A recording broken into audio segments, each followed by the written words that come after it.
తాడేపల్లిగూడెంలో మనకి కొట్టు సత్యనారాయణ గారి కొట్టు, జగన్ గారి అవినీతి కోట రెండు పోతాయి ఈ ఎన్నికల్లో. బోలిశెట్టి గారంటే నాకు చాలా ఇష్టం. ఓటమిలో నిలబడ్డ నాయకుడు, దమ్మున నాయకుడు, ప్రజలు కష్టాల్లో ఉంటే వచ్చి అండగా ఉండే నిలువెత్తు 6 అడుగుల ఆజానుబాహుడు. ఇంకా చెప్పాలంటే జనసేన బాహుబలి. మా బాహుబలి ముందు కొట్టు ఎంత, కొట్టు ఎంత. కొట్టు గారికి కూడా చెప్తున్నా, ఏంటి మన చిన్న ఇల్లు కడితే 5 లక్షలంట, పెద్ద ఇల్లు కడితే 10 లక్షలంట, ఇంకొంచెం పెద్ద ఇల్లు కడితే 20 లక్షలంట. సో కే ట్యాక్స్ ఎక్కువైపోయిందంటే తాడేపల్లిగూడెంలో వ్యాపారస్తులు ఎక్కువ జీఎస్టీ కట్టాలి, ఇన్కమ్ ట్యాక్స్ కట్టాలి, సర్వీస్ ట్యాక్స్ కట్టాలి. కే ట్యాక్స్ కూడా కట్టాలంటే ఎక్కడ కడతాం? కే ట్యాక్స్ని తీసేయడానికి ఒకటే, కూటమి ప్రభుత్వం అధికారంలోకి వస్తుంది జూన్లో.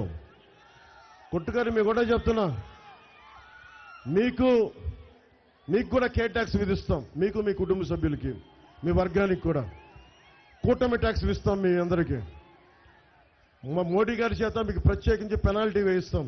అడ్డగోలుగా దోచేసినందుకు, కరప్షన్ చేసిన వాళ్ళు ఎవరిని వదిలేదు లేదు.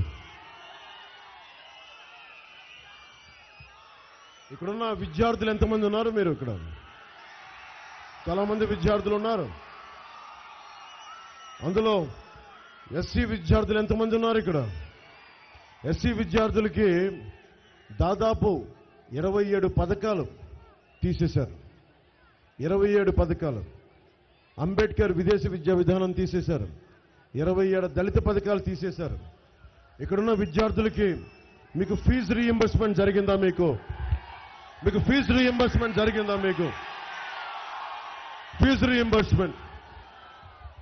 ఫీజు రీయింబర్స్మెంట్ ఇవ్వరు, కానీ కొట్టు ట్యాక్స్ అయితే విధిస్తారు మనకి.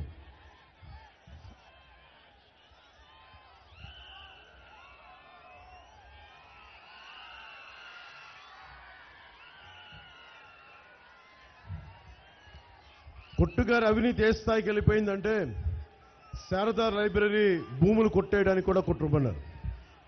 మన ఆర్టీసీ కాంప్లెక్స్ పక్కనే ఉన్న 100 ఫీట్ రోడ్లో 1.5 కోట్లు తీసుకొని షాపింగ్ మాల్ పార్కింగ్ ఇచ్చారు. ఏజెంట్లను పెట్టుకొని టీటీడీ లెటర్లు, మనకి సుప్రభాతం టికెట్లు బ్లాక్లో అమ్ముకున్నారు. మీ ఎమ్మెల్యేని ఎన్నుకుంటే ఇది జరుగుతా. ప్రోటోకాల్ దర్శనానికి 15,000, బ్రేక్ దర్శనానికి 6,000, టికెట్ ప్రైజ్కి 500 రూపాయలు. దేవస్థానానికి ముఖ్యమంత్రిగా చేసి దేవస్థానాన్ని కాపాడమంటే ఈయనకి టికెట్లు పంపిణీ చేస్తా డబ్బులు అమ్ముకుంటా ఉన్నాడు.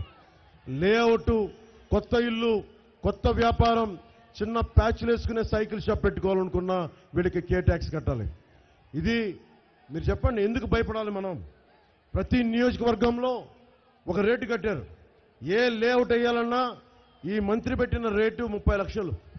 ఒక దగ్గర బంధువు గారు కూడా పాప ఆయన తెలిసిన స్నేహితులు నా దగ్గర చెప్పారు, నేను కొట్టుగారి బంధువునండి, నాకు కూడా 3 కోట్ల రూపాయలు తీసుకోకుండా విడిచిపెట్టలేదని.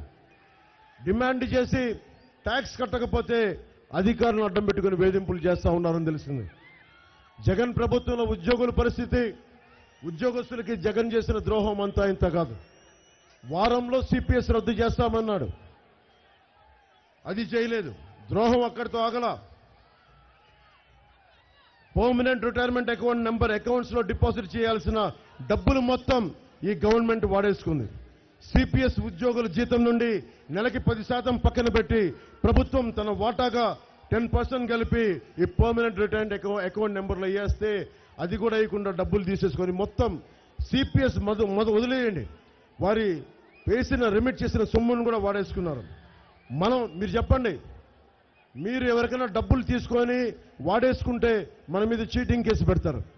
అలాంటిది ఉద్యోగస్తుల కష్టాన్ని, నేను ఒక మాజీ ప్రభుత్వ ఉద్యోగ కొడుకుని, నాకు తెలుసా కష్టం ఎలా ఉంటుందో.